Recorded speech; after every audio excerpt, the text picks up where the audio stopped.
Hi, welcome to the Gamesplainer. I'm Jeff the Gamesplainer and today I'm Gamesplaining February. So it is the end of February, in fact it's partway into March, and I have done maybe 39 games, I think it is, I played through February. So I have done my top 10 for what I played last month. First up we have Citrus. Now Citrus is a game that has been unnoticed. I think I've only maybe seen one or two other people on my Instagram feed showing pictures of Citrus. It's a game that came out a few years back from Tasty Minstrel Games, and look, I quite enjoy playing the game. I quite enjoy playing it with my wife. We just sit and we understand what's going on. Citrus, I think it's a really overlooked game. That's my number 10 game for February. Let's keep moving on. My number 9 game is a game that I've had for a while. It's a game that has been played by a heck of a lot of people. Trajan. If you haven't played Trajan yet, I suggest you have a play of it. The one downfall of Trajan is the look of the board. It just looks a bit, yeah. But it's a really, really top class game. There's a lot of stuff going on. There's a lot to think about. The essence of the game is you're working on a rondelle, and whatever action is marked by where you move your rondelle to, or where you move to on the rondelle, should I say, it tells you which type of action you can take. And then you look over on the main board to do that type of action. Look, I think the Trajan's one of those games that should be played by everyone. Everyone should have at least had a game of it so you know what we're talking about, because it's a game that comes up an awful lot. My number 8 game is a game that I got relatively recently, Quirky Circuits. Quirky Circuits is a cooperative game but with incomplete information. So you're putting cards down to tell something on the board what its actions are going to be. And everyone has to put at least one card down. On the backs of the cards it tells you if it's a move or if it's a turn card that's being put down, but that's pretty much the only information. Being able to get the robot or the whatever from point A to wherever it needs to get to do whatever it needs to do, and then eventually get it back, actually becomes pretty hard. The more players you have, the harder it is, I have found. There's a crunchiness of not knowing. So what I tend to find is that the person who plays the first card will tend to go bam, bam, bam, bam, bam, and get most of their cards out if they've got cards that can do good stuff. And then the other person will just put a turn card on the end, so as not to accidentally move the little robot thing from where it's positioned. And that works quite nicely.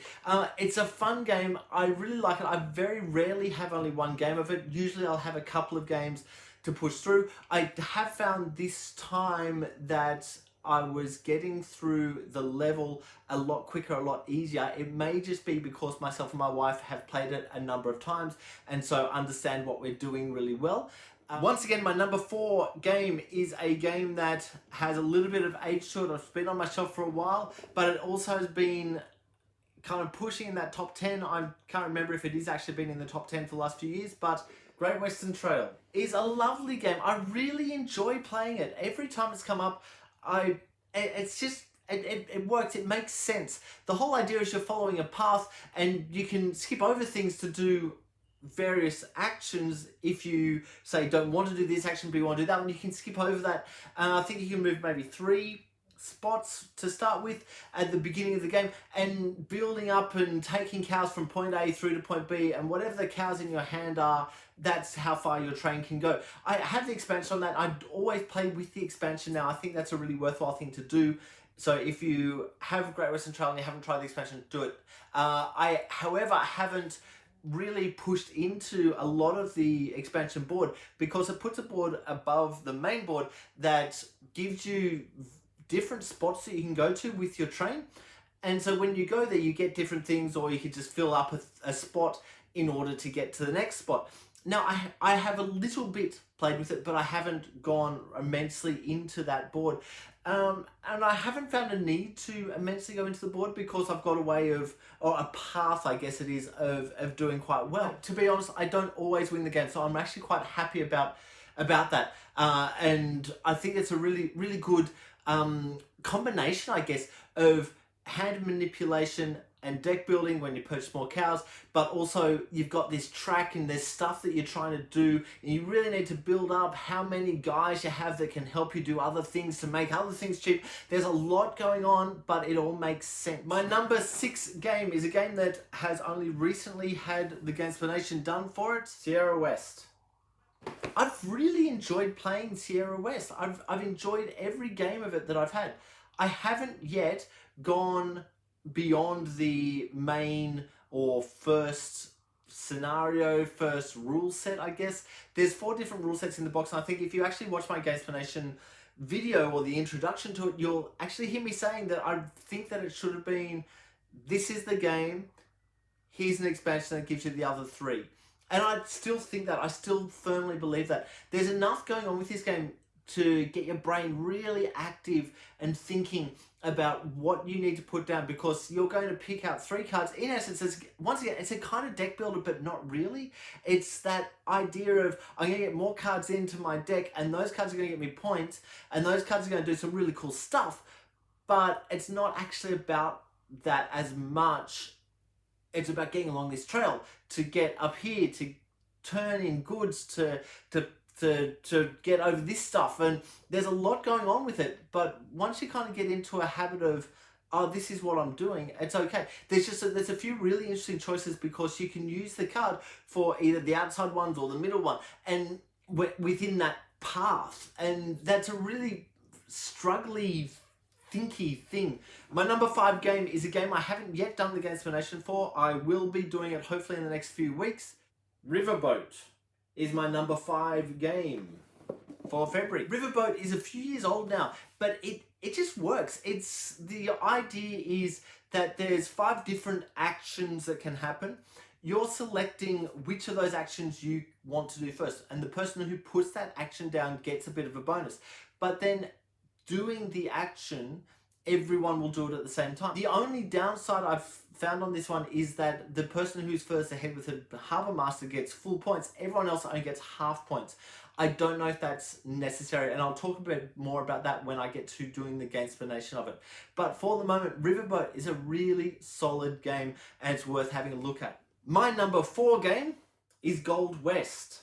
Now, the original version of Gold West came out maybe 5 years ago. It's one of those games I've heard about, and I finally got it with the reprint of the game. It's a really good game. I personally really enjoy it. This is a game, however, that my wife really dislikes. There's just something that does her head in with part of the manipulation. I did the Gamesplanation on this really recently, so you can probably have a look at that, and I talk about that in the introduction. There's just a different way of thinking about that and what you're trying to get to. That it's hard. I get it. I understand it, but it's something that I kind of understand and I get, and I want people around me, people playing it, to also understand and get. But I also know that on my first playthrough, the thing that really does the head in, it's this little area on the side where you're taking the goods and you put them in. You get points for putting them in, but you need to drop 1 good at each step on the way up. What I said to my wife on our first game is, look out for these cards at the top, because those cards are going to win or lose the game. They're not necessarily, but they're huge points. There are potential huge points compared to what you can get at other places. And so I think she got stuck in I need to do this kind of space, and so couldn't quite work out how to get the combination of goods, gold, silver, etc., to be able to get the cards. And so got stuck over there. I think that just did her head in a little bit. And that's okay. That's part and parcel with the game. I found that on my first try, I did fairly similar thing, or I just totally forgot about those cards. And it actually does make a big difference. So it's worth having a look at Gold West. If you've seen it before, if you haven't seen it before, have a look at it, see if you'd like it. My number 3 game is Pipeline. I took a while to get Pipeline. I feel like it came out maybe halfway through last year-ish, in 2019. That's just a guess. But it came out and I was really excited about it, and then I just couldn't find the thing. I still haven't done the video for it. I'm planning on doing that. I wanted to do that weeks ago, but I just want to have one more play of it to make sure that the rules are absolutely right. It feels like there's something a little bit not quite accurate. in the way that I'm playing at the moment. So watch this space, this one will come. Pipeline is a really thinky game. It feels like at the outset that it shouldn't be, but it really is. Because what you're doing is you're putting a guy up on the board to do one of, I think it's 9 or 10 actions. And within that, there's a couple of little rules, and each thing does something slightly different. And there's a lot of explanation necessary for the game. Once you understand it, it works okay. It works really nicely. You kind of, you get into this, I'm trying to build this pattern over here on my pipes. How can I do that? There's a lot of different things going on. And it's a crunchy game. So I want to have another game of it. I will play it. I will get a Gamesplaination up of this relatively soon. So look out for it. Pipeline. My number 2 game is the first game that I've done in my top 10 that I don't actually own a copy of. My number 2 game is louver. Now, louver came out, I think it came out somewhere near when I really started getting into games and started looking for games. But it was, I believe, kickstarted, and then it was next to impossible to find. And so by the time I was looking for it, I just couldn't find a copy of it. I have someone who comes to my games quite regularly who heard about it. It's like they went searching and they spent the enormous amount of money that it would cost to actually get a copy to them, which I really love because it means that I could play the game without having to buy it. But it's a really good game. If you ever get a chance to play louver, please do so. So good. The idea is there's little triangle things that it's kind of putting together. They're not triangles, they're 3-pronged hex tile joined things. But you're putting them together, and then you're putting other ones on top of that, but to build up this island, and you're putting your meeples out to claim a space and grow the area that your meeples are in, and if you've got enough meeples, you can put out this other temple thing. If you've got the right height, so you get up to level 3 within a space that's near or next to your guys, you can put out this other thing. It's really a race to get the stuff out, and whoever gets rid of 2 of their sets of 3 first wins the game.